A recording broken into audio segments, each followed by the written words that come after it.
देश में परिसीमन को लेकर सियासत एक बार फिर तेज हो गई है। मामला सिर्फ लोकसभा की सीटें बढ़ाने का नहीं है, बल्कि सवाल ये है कि अगर जनसंख्या के आधार पर सीटों का नया बंटवारा हुआ तो उत्तर और दक्षिण भारत के बीच राजनीतिक संतुलन कैसे बनाया जाएगा। आसान भाषा में समझे तो परिसीमन का मतलब है लोकसभा की सीटों और उनके क्षेत्रों के नई सिरे से बंटवारा। दक्षिण राज्यों की सबसे बड़ी चिंता यही है कि अगर जनसंख्या को सीटों के बंटवारे में ज्यादा महत्व दिया गया तो उत्तर भारत के उन राज्यों को ज्यादा सीटें मिल सकती है जहां पिछले दशकों में आबादी तेजी से बढ़ी है।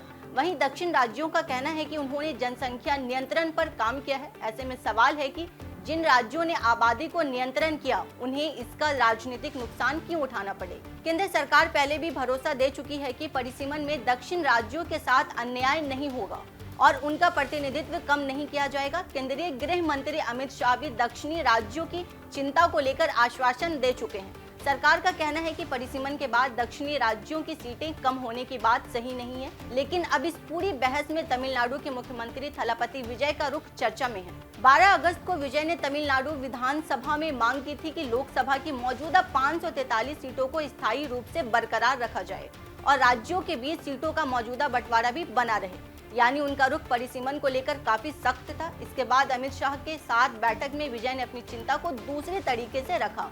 उन्होंने मांग की कि जनसंख्या नियंत्रण में सफल रहने वाले किसी भी राज्य के संसद में प्रतिनिधित्व का प्रतिशत कम नहीं किया जाना चाहिए। यानी अब उनका जोर सीधे परिसीमन रोकने से ज्यादा दक्षिणी राज्यों के मौजूदा राजनीतिक प्रतिनिधित्व को सुरक्षित रखने पर दिखाई दे रहा है। यही बदलाव राजनीतिक तौर पर भी अहम है। कांग्रेस और दूसरे विपक्षी दल लगातार कह रहे हैं कि जनसंख्या नियंत्रण करने वाले राज्यों को इसकी सजा नहीं मिलनी चाहिए। कांग्रेस नेता ने भी मौजूदा 543 लोकसभा सीटों और राज्यों के मौजूदा बंटवारे को बनाए रखने की मांग का समर्थन किया है। ऐसे में सवाल है कि विजय का बदला हुआ रुख कांग्रेस की रणनीति को कितना प्रभावित करेगा। विजय सीधे विरोध करने के बजाय केंद्र से बातचीत और प्रतिनिधित्व सुरक्षित रखने की गारंटी मांग रहे हैं। हालांकि इसे कांग्रेस को लगा सीधा झटका कहना जल्दबाजी होगी, लेकिन इतना जरूर है कि परिसीमन के मुद्दे पर विजय और कांग्रेस का रास्ता पूरी तरह एक जैसा दिखाई नहीं दे रहा। कुल मिलाकर परिसीमन अब सिर्फ सीटों के नए बंटवारे का मामला नहीं रह गया है। यह सवाल बन चुका है कि उत्तर भारत को बढ़ती आबादी के हिसाब से